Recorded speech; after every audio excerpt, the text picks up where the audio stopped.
terus mengenai hubungan ketetanggaan panjenengan dengan orang-orang apa ya, orang-orang di lain etnis Jawa misalnya, itu apakah pernah, tentu kan kadang orang melihat suatu perbedaan pasti akan menimbulkan konflik gitu, dalam sejarah atau dalam selama perjalanan hidup panjenengan di sini, apakah pernah? Itu yang pemahaman yang salah. Sebenarnya kalau perbedaan itu, kalau kita pahami bahwa perbedaan itu sebagai sebuah kekuatan, itu justru bisa kita jadikan sebagai kekuatan yang luar biasa untuk menciptakan harmoni.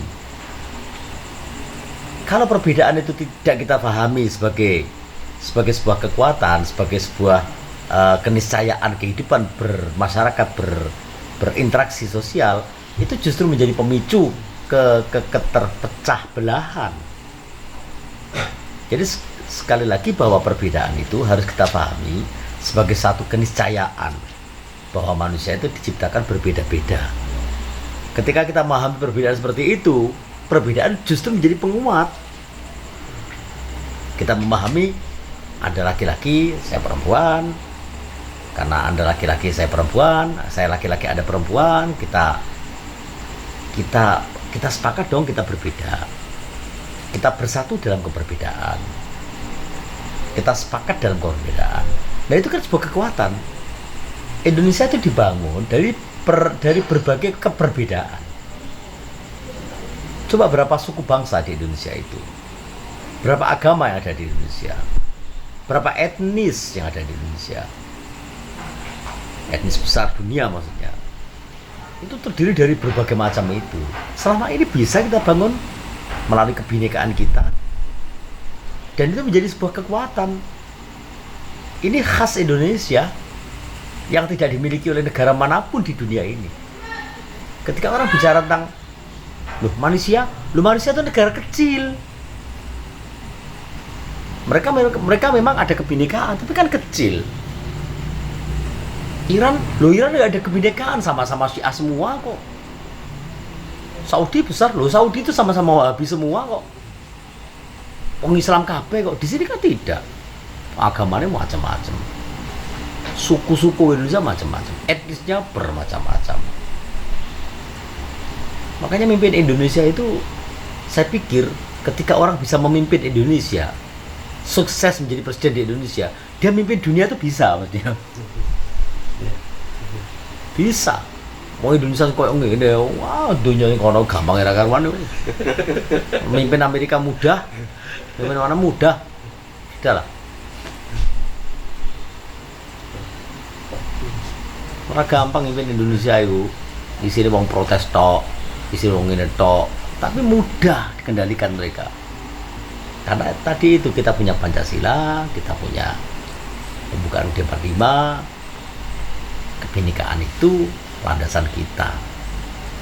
Karena kita memahami tadi itu, keberbedaan dijadikan sebagai kekuatan.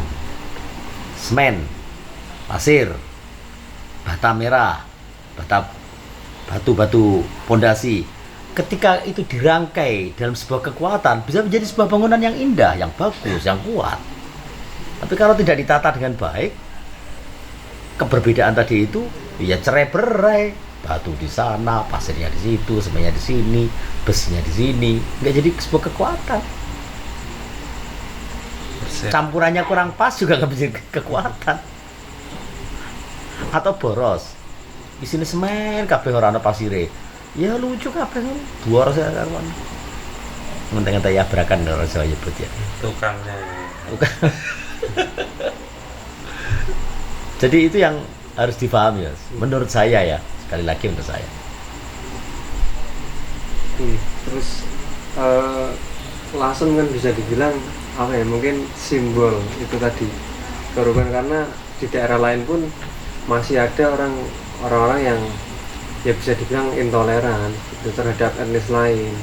Sebenarnya bagaimana sih konstruksi masyarakat Lasem sendiri? Kenapa Ya. bisa seperti ini? Pertama, bahwa masyarakat Lasem itu masyarakat campuran. Kita tahu bahwa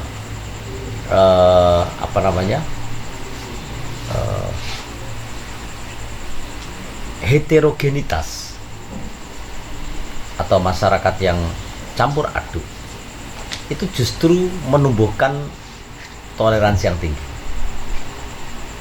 Coba di perumahan.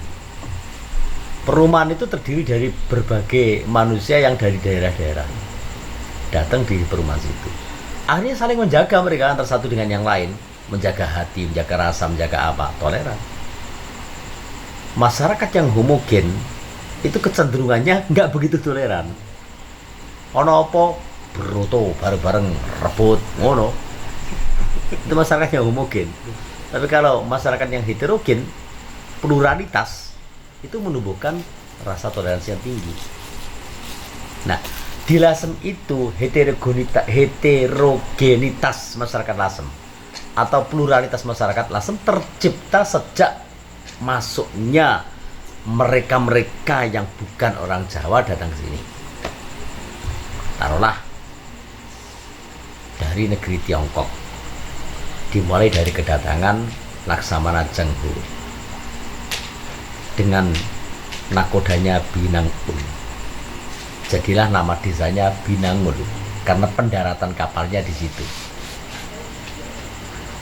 Ketika mereka datang ke sini sebagai utusan resmi dari negeri Tiongkok, dari kerajaan di Tiongkok sana, ketika kapal-kapal dagang datang ke sini dari Tiongkok, mereka ke sini dalam rangka berdagang.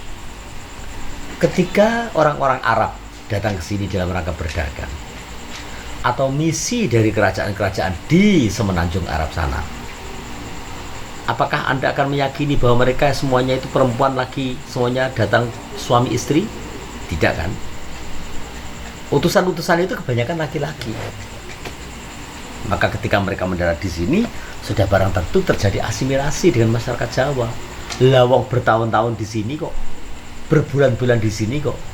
Bagi seorang laki-laki mana tahan kan begitu. Kalau tidak menikah, kalau tidak berkumpul, jadilah mereka saling perkawinan silang. Orang Jawa dengan orang Cina, orang Jawa dengan orang Arab, dengan India, dan di Lasem itu mereka menyatu di situ, di sini. Karena dulu pendaratan orang-orang dari Tiongkok. Di sini sempat ada pelabuhannya di Desa Dasun yang tadi Anda kunjungi di sana. Itu ada pelabuhan Cina waktu itu. Kemudian dibombardir oleh Jepang. Jadi belum lama itu. Kemudian Belanda juga masuk ke sini. Jadi ada dong 1-2 yang sempat dinikahi atau tanpa nikah Belanda kan gitu. Lahirlah manusia-manusia yang beragam-ragam itu. Sehingga di Lasem itu ketika orang menyatakan saya ini murni orang Jawa, saya nggak begitu yakin.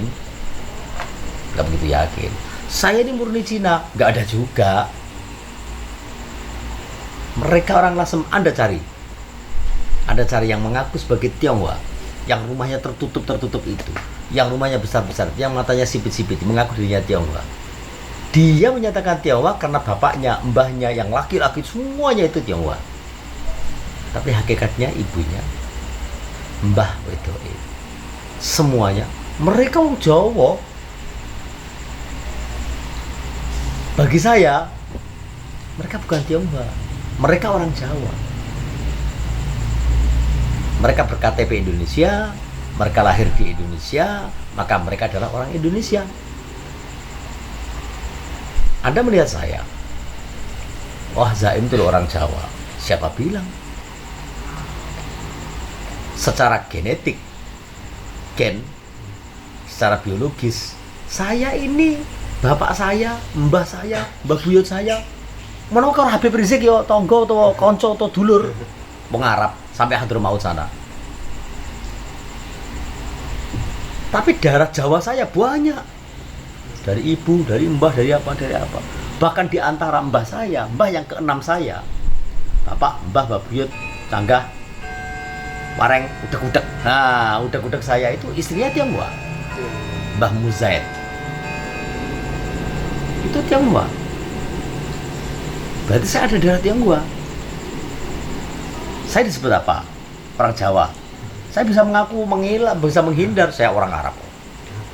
Ketika saya ditunjuk, Anda kan orang Arab, buktinya laki-laki Arab, saya bisa menghindar. Loh, saya ini Cina kok.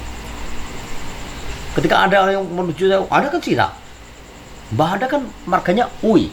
Saya tahu Mbah ada yang marganya UI. Loh iya, tapi saya kan lahir di Indonesia. Saya orang Jawa kok, orang Indonesia kok. Nah, jawaban yang terakhir itulah sebenarnya yang perlu ditekankan kepada seluruh masyarakat yang lahir di Indonesia dan menjadi warga negara Indonesia. Enggak usahlah dengan istilah saya itu Tionghoa, saya itu Arab, kemarap-arapan, ketionghoa-tionghoanan. Kita ini bangsa Indonesia. Sebenarnya itu saja kita tekankan. Dan kita aplikasikan dalam kehidupan kecil-kecilan di masyarakat kita.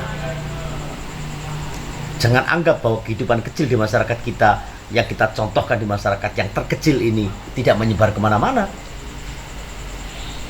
Buktinya Anda dari Semarang, UNES tahu tentang saya di sini. Anda tahu tentang peri kehidupan saya di sini, pola kehidupan saya di sini. Medsos kan? Ya. Media elektronik kan, media cetak kan. Dunia itu sekarang sudah seperti itu, dunia maya. Peristiwa kecil, hanya saya takziah kepada tetangga saya yang non muslim, kadang-kadang menjadi viral, mendunia. Nah, itu sebenarnya menurut saya yang perlu dikembangkan sedemikian rupa adalah contoh-contoh kecil di simpul-simpul masyarakat. Bukan dikorankan, salaman, antar tokoh, bahwa seolah-olah di Indonesia itu rukun, tapi di bawah tidak dirumati. Di tingkat bawah tidak dirumati. Mereka hanya masuk Kompas, masuk Tempo, masuk media Indonesia,